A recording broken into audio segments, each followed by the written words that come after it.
చరిత్రకారుల్ని మనందరికన్నా ఎక్కువ గుర్తుపెట్టుకొని వారిని ఆదరించి ముందుకు తీస్తున్నటువంటి తొలి తెలంగాణ ముఖ్యమంత్రి రేవంత్ రెడ్డి గారు. బట్టి విక్రమార్క గారు, వేదిక పైన మంత్రులు, పార్లమెంట్ సభ్యులు, ఎమ్మెల్యేలు, ఎంపీలు, ప్రభుత్వ సలహాదారులు, నా గౌడ మిత్రులందరూ కూడా నమస్కారాలు. ముఖ్యమంత్రి గారు, గతంలో ఒక నానుడు ఉండేది, పుడితే రాజయ్య పుట్టాలి లేకుంటే గౌడయ్య పుట్టాలని. మేము చాలా గర్విస్తూ ఉన్నాం. గౌడ కులంలో పుట్టినందుకు గర్విస్తూ ఉన్నాను. ఏ గ్రామానికి వెళ్ళినా రాజు ఎలా మాట సాగుద్దో అలా గౌడ్లది కూడా మాట సాగుద్ది. ఈ రాష్ట్రంలో గౌడ్లు ప్రధాన భూమిక పోషించేందుకు ముందున్నారు. మీరు రేవంత్ గౌడ్గా, మా సోదరుడిగా, మా గండగా ఉంటే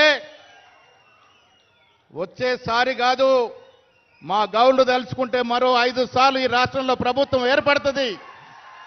ఆ దశగా మా ప్రయత్నం ఉంటుందనే మాట కూడా ఈ సందర్భంగా నేను మనవి చేస్తా ఉన్నాను.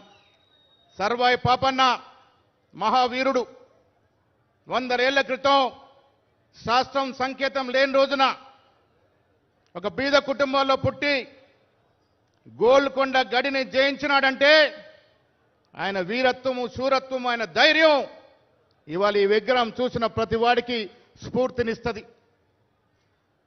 పక్కన రాజీవ్ గాంధీ గారు, అటు పక్కన అంబేద్కర్ గారు, ఆ పక్కన నిన్నగాక మొన్న జ్యోతిరావు పూలే గారిని, ఇవాళ సర్వాయి పాపన్న గారిని, ఇవన్నీ కూడా రాష్ట్ర ముఖ్యమంత్రి రేవంత్ గౌడ్ గారి యొక్క కృషి వల్ల వచ్చిందనే మాట నేను మళ్ళీ చెప్తా ఉన్నాను.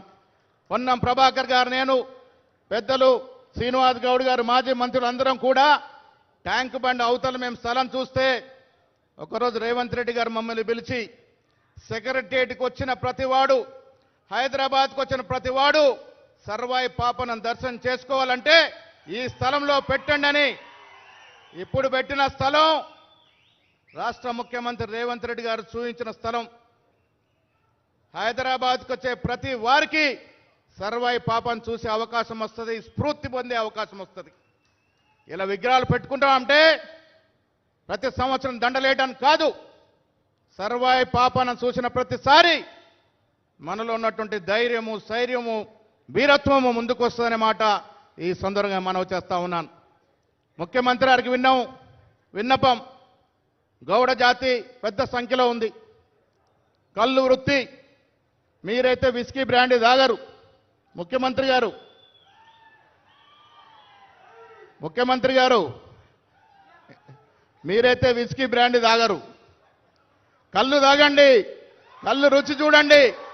కళ్ళు అంటే అమృతం. ఈ అమృతం మా బట్టి గారికి తెలుసు. బట్టి గారికి అమృతం రుచి తెలుసు, నీర రుచి తెలుసు. కళ్ళు ఆరోగ్యానికి మంచిది. కళ్ళు వృత్తి కొద్ది ఇబ్బందుల్లో ఉంది. ఒక కన్ను చూడాల్సిన అవసరం ఉంది. వల్ల గ్రామాల్లో కళ్ళు వృత్తి మీద ఆధారపడిన వ్యక్తులు జనం లక్షల్లో ఉన్నారు. ఈ వృత్తిని కాపాడాల్సిన బాధ్యత ఎవరిది? ముఖ్యమంత్రి గారిదే. చిన్న చిత్కర సమస్యలు ఉంటాయి.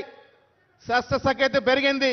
చదువు వైపు మా మిత్రుడు పొన్నం గారు చెప్పినట్టుగా చదువు వైపు మళ్ళాల్సినప్పటికీ కూడా కుల వృత్తులు నశించిపోకుండా ఉండాల్సిన బాధ్యత ఉంది. కాబట్టి కళ్ళు వృత్తిని రక్షించుకోవాలి, దాన్ని ప్రోత్సహించాలి, సరిపడా నిధులు ఇవ్వండి, కళ్ళు వృత్తిని ప్రోత్సహించాల్సిందిగా నేను ముఖ్యమంత్రి గారిని కోరుతూ, అదేవిధంగా బట్టి విక్రమార్క కోరుతూ, కళ్ళు శాశ్వతం అనే మాట, ఈ ప్రపంచం ఉన్నంత వరకు కళ్ళు శాశ్వతంగా ఉంటుంది, దాన్ని రక్షించుకోవాల్సిందిగా మనందరం కూడా ముఖ్యమంత్రి విజ్ఞప్తి చేస్తూ, మరొక్కసారి సర్వాయి పాప లాంటి మహానుభావుడి యొక్క అంత గొప్ప విగ్రహం హైదరాబాద్లో పెట్టినారంటే కాంగ్రెస్ ప్రభుత్వానికి, రాష్ట్ర ముఖ్యమంత్రికి ధన్యవాదములు.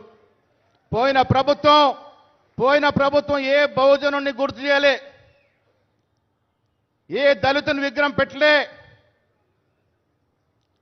అంబేద్కర్ కూడా విగ్రహాన్ని పూలమాల లేలే, అతి కష్టం మీద విగ్రహం పెట్టినారు. అంబేద్కర్ పేరుని సెక్రటరియట్కు పెట్టుకున్నాం, ప్రగతి భవన్ పేరుని జ్యోతిబా ఫులే పేరుగా పెట్టుకున్నాం. ప్రతి బహుజనుని గుర్తు చేస్తూ వారిని చరిత్రలో నిలిచిపోయే విధంగా విగ్రహాలను ప్రతిష్ఠిస్తున్నటువంటి రాష్ట్ర ముఖ్యమంత్రి గారికి మనస్ఫూర్తిగా ధన్యవాదాలు తెలియజేస్తూ